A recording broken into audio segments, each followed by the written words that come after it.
आई अंबाई तर रत्नागिरीवरनं आता गोंधळ वगैरे सगळं संपलेलं आहे. देवदिवाळी झालेली आपली साजरी आणि आपण चाललो आहे आता रत्नागिरीवरनं मुंबईला नाईटला. आत्ता वाजलेत 10:30 आणि सगळ्यात पहिली गोष्ट जी तू करायची होती ती मी करून घेतो. नंतर माझ्या डोक्यात राहील माहीत नाही. मी HGच्या 3i लाईट लावल्या आहेत. सो तुम्हाला दाखवतो. ही आहे माझी नॉर्मल लाईट, ही जी दिसते ती. आणि आता तुम्हाला दाखवतो HGच्या फॉग लाईट. चमत्कार बाबा चमत्कार. सो ही आहे येल्लो फॉग लाईट, ही आहे व्हाईट. सगळं अख्खा रस्ता क्लिअर झाला आहे. ह्या दोन्ही आहेत कंबाईन. आणि हे घ्या चमचम झमझम चमचम झमझम चमचम झमझम. सो हा फरक पडतो तुमच्या नॉर्मल लाईटमध्ये कंपनी फिटेड आणि तुम्ही लावलेले फॉग लाईटमध्ये. 2 दिवस सुट्टी मिळाली आणि त्या वेळेवर मिळाली आणि त्या सुट्टीत आपण पुरेपूर फायदा पण घेतलेला आहे आणि आनंद लुटलेला आहे. तर आता इमानी इथं बारे जाऊया. तर आता माझं गावाला येणं होईल की नाही माहीत नाही. सो मी आता डायरेक्ट गावाला येईन ते शिमग्याला. आता होम पेटवायला गावाला यायचं आहे डायरेक्ट. तर मजा आली आई गावातले 2 दिवस नाही असं म्हणणार 2 डे 1 नाईटची ट्रिप गावातली. कत्तल आई कत्ताई गजब. अजून जरा रस्ता दाखवू का तुम्हाला क्रिस्टल क्लिअर. या एक नंबर. आता लांबचं पण दिसतंय. हे आपल्याला हायवेला नाही करता येणार आहे. तो गावातल्या ठिकाणी ठीक आहे. असं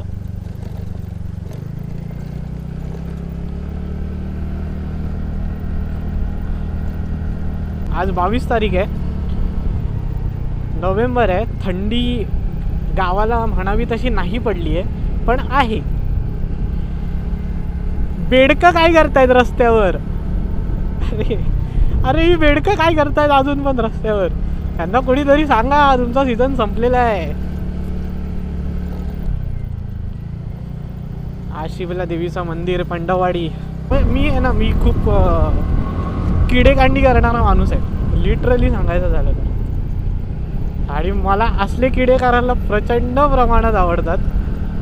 त्यामुळे हा तर मुद्दा आहेच. आता हा व्हिडिओ मला घरच्यांनी बघितल्यानंतर त्यांना ते शिव्या पडणार आहे ठीक आहे पण झालं आहे ना आता ते घडून गेले. त्यामुळे काय एवढा मॅटर नाही. धुकं आहे ना धुकं आत्ताच येतं आहे बघा दिसतंय. मी कॅमेरा त्यांना काय दिसतं की नाही मला माहीत नाही दिसतंय. तर मुद्दा हा आहे की सध्या बिबट्यांचा वावर फक्त रत्नागिरी असं नाही म्हणता येणार. पुणे नाशिक किंवा बऱ्याच भागात कोल्हापूर वगैरे सारख्या भागात प्रचंड प्रमाणात वाढलेलं आहे. माझा प्रश्न असा आहे की आपण वाघाच्या घरात शिरलो आहे का वाघ आपल्या घरात शिरतो आहे.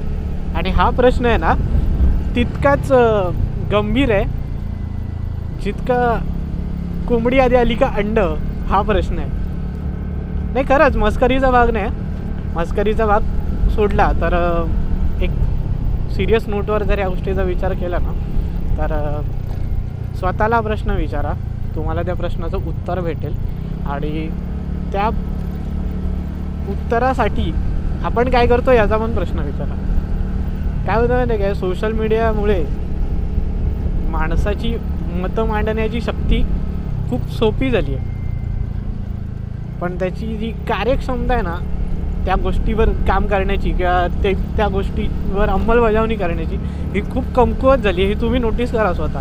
आपण काय करतो कमेंट करतो की हां असं झालं पाहिजे. अरे पण तुम्ही किती करताय. तुम्ही काय करताय. तुम्ही सांगताय की हे असं झालं पाहिजे यावर ह्या गोष्टी घडल्या पाहिजे पण त्या गोष्टी घडण्यासाठी तुम्ही किती एफर्ट्स घेताय या गोष्टीचा विचार करा. तर जे रायडर्स आहेत ना नाईटला राईड करतात त्यांच्यासाठी एक छोटीशी टिप आहे की जेव्हा तुम्ही असं गावच्या ठिकाणी वगैरे राईड करताय ना सहसा रात्री आता 10:30 वाजून गेले तर एक त्या दरम्यान 11च्या नंतर म्हणजे 11 ते सकाळी 5पर्यंत जोपर्यंत लोकांच्या रहदारीचा वेळ नव्हता तोपर्यंत आहे ना गाडी मधून चालवा काही फरक नाही पडत. थोडंसं नियम थोडे बाजूला ठेवले. त्यामागचं कारण तुम्हाला मी सांगतो. गावच्या ठिकाणी आहे ना दिवसभरानंतर आहे ना रात्री थंडाव्याला धामण, आदलं अशा जातीचे साप आहेत ना ते रस्त्याच्या कडेला येतात थंडाव्यासाठी बिळातून बाहेर. तर त्यासाठी आहे ना थोडीशी गाडी मधून चालवा, जेणेकरून तुम्हाला त्यांना इजा करता येणार नाही आणि त्यांनाही काही त्रास होणार नाही. कारण माझा एक्सपिरियन्स आहे असा, मला काल पण येताना एक आदलं दिसलं रस्त्यात, जे रस्त्याच्या कडेला असतं. एकतर ते आडवं असणार किंवा ते उभं असणार, पण ते रस्त्याच्या कडेला असतात सहसा. तर आपण रस्त्याच्या कडेला जाताना त्यांना आपला त्रास नको, आपल्याला त्यांना त्रास नको, त्या हेतूने गाडी थोडे मधून चालवा. हायवेवर नाही म्हणत आहे, या अशा ठिकाणी गावातली. तर मी जसं पहिल्या पार्टमध्ये म्हटलं होतं की जाताना आपण जाऊया महाडवरनं रायगड वगैरे, मग पाली, मग बाप्पाचं दर्शन घेऊन मग पुढे पुण्यावरनं मुंबईला. तर ते आत्ता जमणार नाही आहे. का ते सुद्धा सांगतो तुम्हाला. कारण मी निघणार होतो उद्या सकाळी 5 वाजताच्या दरम्यान, म्हणजे मी महाडला पोचलो असतो ॲप्रॉक्स 8पर्यंत वगैरे असं महाड पोचलो असतो. तर बऱ्यापैकी उजेड झाला असता, मला बरेच सिनिक शॉट घेता आले असते, बरंच शूट करता आलं असतं आणि फिरताही आलं असतं, बघताही आलं असतं. तर आता मी अचानक निघालो आहे, कारण बिकॉज ऑफ सुट्टी. तर अचानक निघालो आहे मुंबईला आणि आत्ता रात्री मला तिथे त्या पट्ट्यात, आता ती जागा माझ्या ओळखीची नाही आहे फार, मी सकाळी फिरलो आणि मला 2-3 मित्रांनी पण सांगितले की त्या भागाला बरेच लूटमारीचे वगैरे असे स्कॅम होतात. तर मला ती रिस्क आत्ता तरी नाही घ्यायची आहे सध्या तरी. त्यामुळे आपण जातो आहे मुंबई गोवा करणं, आपलं टुकू जसं जमेल तसं हळूहळू गाडी सरकवत नेऊ. तर माझी जवळजवळ 4 ते 5 महिन्यानंतरची ही राईड आहे, नाईट राईड आहे. तर ठीक आहे, पहिल्या वेळेस गेलो तेव्हा ग्रुप होता, मी पुण्याला गेलेलो भरेकरच्या गावी पालशेतला. त्यावेळेस काही ब्लॉग वगैरे करत नव्हतं, त्यामुळे काही शूट नाही करता आलं. तर त्यानंतर आत्ता ही राईड आहे आणि बघूया कसा एक्सपिरियन्स. माझा विचार चालू होता जरा काहीतरी थ्रिलिंग करायचं, जाताना घाट कशेडी वगैरे करायचा. तर तिथे पण तीच भीती आहे की एकतर तिथे मदत नाही आहे काही, आणि वर काही किस्सा झाला तर सांगता पण येत नाही, मी कोणाला हेल्प नाही करू शकत आणि तिथे नेटवर्क नाही मुळात म्हणजे. तर त्यामुळे नकोच ती रिस्क काही घेत नाही, आपण जाऊया इथून डुगू.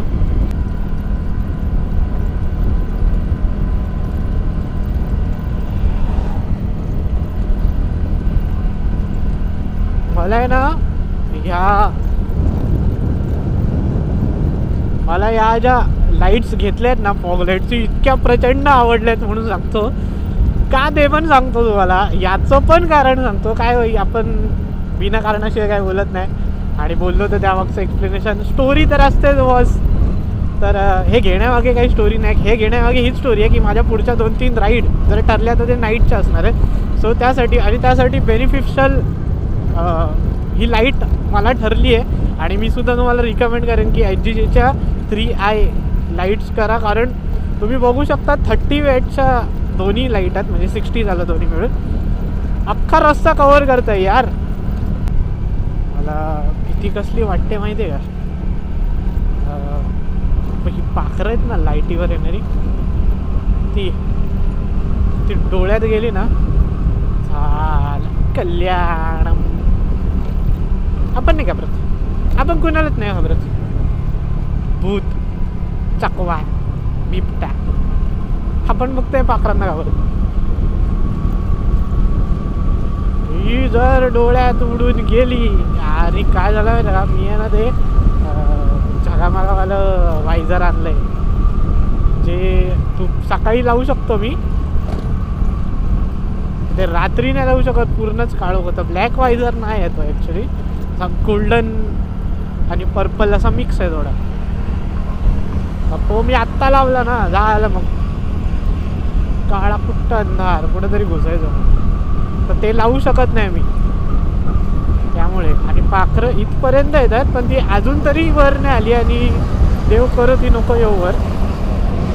मी सॅटिस्फाईड आहे यार या फॉग लाईटवर. अख्खा मी एका बाजूला आहे रोडच्या, तरी तुम्हाला ते सगळं दिसतंय. आणि काय हवं तुझ्या माझ्या राईडला, आणि काय हवं, एक एवढी छान फॉग लाईट हवं. नव्या फॉग लाईट सोबत नवीन घडलं, नवीन राईड नवीन ट्रेकिंग उडगायला मिळलं. दिस जातील राईड येईल, हो ग सरल. तू घरीच बस शेमण्या, अजून पण माझे ब्लॉग बघत. हा हसू नको, तू बस माझे ब्लॉग बघ आणि मी फिरतो. भाई पेट्रोल पंप उघडं दिसतंय तोपर्यंत मला रिफिलिंग करून घेऊ दे. मला टेन्शन या गोष्टी झालं की पेट्रोल, कारण थांबलो होतो आता.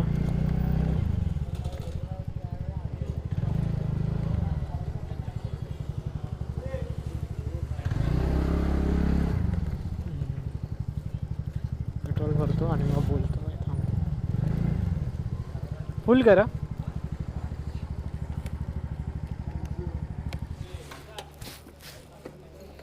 आहे ना मध्ये काहीतरी रस्त्याचं काम चालू आहे, त्यामुळे हे रात्रीपुरता रस्ता फिरवले यांनी ब्रिज खालून आणि फुल ऑपरेटिंग याकारच. महाराष्ट्र औद्योगिक विकास महामंडळ चिपळूण पीर लोटे. एवढं माहिती आहे का, एक गोष्ट तुम्हाला सांगतो. चिपळूणच्या ह्या भागात किंवा ह्या पट्ट्यामध्ये ना कधीच ॲक्सिडेंट होणार नाहीत. हे अपघातमुक्त हा रस्ता आहे असं घोषित केलं तरी चालेल. का ते सांगतो भाई, या वासाने ना, वासाने असं डोकं उठतं ना, झोपलेला माणूस पण झोपेतून खणखणीत जागा होईल, एवढं डोकं उठतं ना. परफ्यूम पण बघा, थोडासा मारला ना तर तो छान वाटतो, मग ते अतिवापर केला ना तर ते पण पूर्ण वासाचा पूर्ण सत्यानाश करतात. खेड 20 किलोमीटर, मुंबई 225. ते मोठ्या मोठ्या बिल्डिंगी दिसतात ना, बिल्डिंगी ना, फॅक्टऱ्या दूर बघा. धुरावरनं आठवलं, येताना धुकं होतं, धुकं गेलो कुठे, गायब कुठे झालं. आज कायच नाही. माझा तोच अंदाज होता की थंडी असेल, थंडी पण लागत नाही पुढे, माहीत नाही, पण येवाना लागली पाहिजे होती जर असती तर. कालसुद्धा नाही लागली. त्यामुळे रत्नागिरीकर गावात थंडी नाही बरं का. त्यामुळे गुलाबी थंडीचा आस्वाद घ्यायचा असेल तर सध्या तरी रत्नागिरीत येऊ नका, आठवड्याभरानंतर या.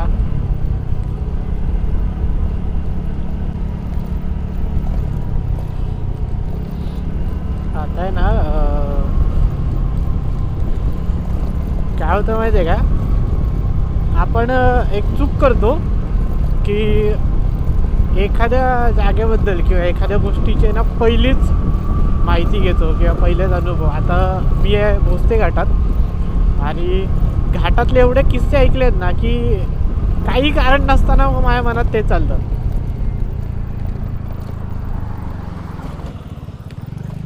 की कोणतरी कडेला दिसेल, मग ससा येईल, मग हे येईल, मग ते येईल. आलं तर काय नाही, दिसलं तर काय नाही, पण मग ते असतं. मग आता मी काय करतो माहिती आहे का, एखाद्या ठिकाणी जर काही किस्सा असेल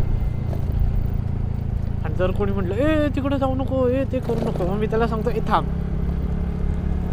मला जाऊ दे, मला आत्ता काही सांगू नको.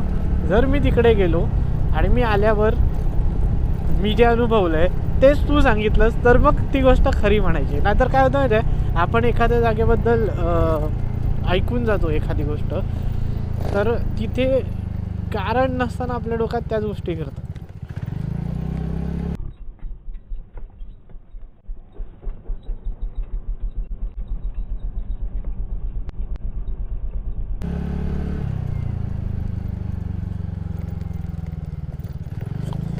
आणि सतत होतं ते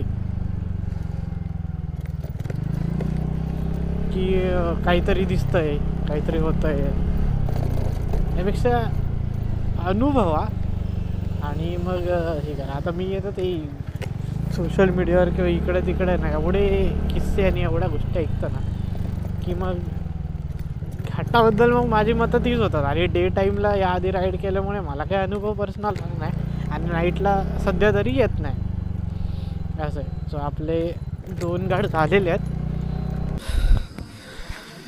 सो आपण आपला पहिला ब्रेक घेतला आहे खवटीला. मी आता खवटीला आलो आहे आणि थोडासा ब्रेक घेतला आहे. घरून चहा घेऊन आलो आहे. थोडीशी लिटिल चहा घेऊया आणि मग भेटूया. तर थंडीचं कसं असतं, जेव्हा तुम्ही राईड करताय आणि तुम्हाला थंडी लागते तर थंडी तुम्हाला तोपर्यंत लागणार जोपर्यंत तुमचं बॉडी टेम्परेचर त्या थंडीला मॅच नाही करत. आणि जर 80 किलोमीटर 100 किलोमीटर नंतर तुम्ही जर हॉल्ट घेतलात आणि मग परत सुरू झालात तर मग काही खरं नाही बाबा. मला आहे ना अशा स्टोरीज आहे ना कलेक्ट करायला आवडतात आणि त्या सांगायला पण आवडतात, पण त्या ऐकून घेण्यात किंवा ऐकण्यात आहे ना जास्त मजा येते मला. मी जास्त इंटरेस्टेड आहे त्या. आता आहे ना मी इथून गेलो तर एक बोर्ड होता, त्या बोर्डवर लिहिलेला सतीचा कोंड.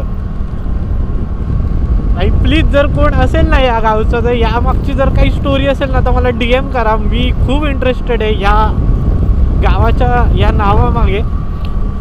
कारण कोकणात आहे ना, कोकणात किंवा कुठेही म्हणा महाराष्ट्रात प्रत्येक जागेच्या नावाला ना एक इतिहास असतो आणि मी तो इतिहास शोधायला, तो जाणायला आणि त्याची स्टोरी जाणून घ्यायला खूप जास्त इंटरेस्टेड आहे. त्यामुळे प्लीज जर या सतीच्या कोंडामधले जो कोणी असेल या गावातला तर भाई मला सांगा यामागची स्टोरी काय आहे. सतीचा कोंड, सती म्हणजे मला माहिती आहे, पण सतीचा कोंड म्हणजे नेमकं काय. तर मला जिथून माहिती भेटेल तिथून मी ती गोळा करेन आणि तुम्हाला सांगेनच. पण जर कोण असेल तिकडचा आपल्या सबस्क्रायबर्सपैकी, आपल्या फॅमिली मेंबर्सपैकी तर नक्की सांगा मला, नक्की सांगा. पहिल्यांदा आपल्या चॅनलवर कशेडी बोगदा रात्रीचा, दिवसा पाहिला आहे नाईट व्ह्यू कशेडी बोगद्याचा. तिथे जरा जास्त लाईट वाटली, ब्राईट साईड वाटली ती यापेक्षा. आणि छान, आणि आता गरम पण छान होणार आहे आपल्याला. हे हा हीट जाणार हीट. असं वाटतं इथं थांबतो जरा वेळ. अरे इथे चहा प्यायला पाहिजे होती यार, शेट चुकलं माझं. आत्ता जस्ट आहे ना महाडच्या सावित्रीचा पूल क्रॉस केला आणि तो पूल आहे ना मी लिटरली 10 ते 15च्या स्पीडवर क्रॉस केला आहे. आता मी असं का केलं ना, यामागचं कारण जे कोकणी व्ह्युअर्स आहेत ना फक्त त्यांना माहिती असेल, किंवा आपले कोकणी फॅमिली मेंबर्स जेवढे आहेत ना त्यांनाच माहिती असेल मी असं का केलं. If I am not wrong 2013-14ची गोष्ट आहे.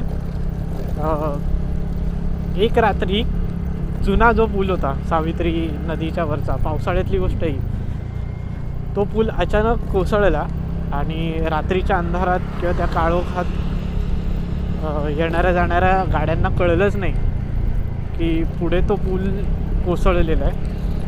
आणि एक ST आणि 3-4 4 व्हीलर, 2 2 व्हीलर असे समथिंग अशी लोक गेली, बऱ्याच त्या पाण्यात पडली. आणि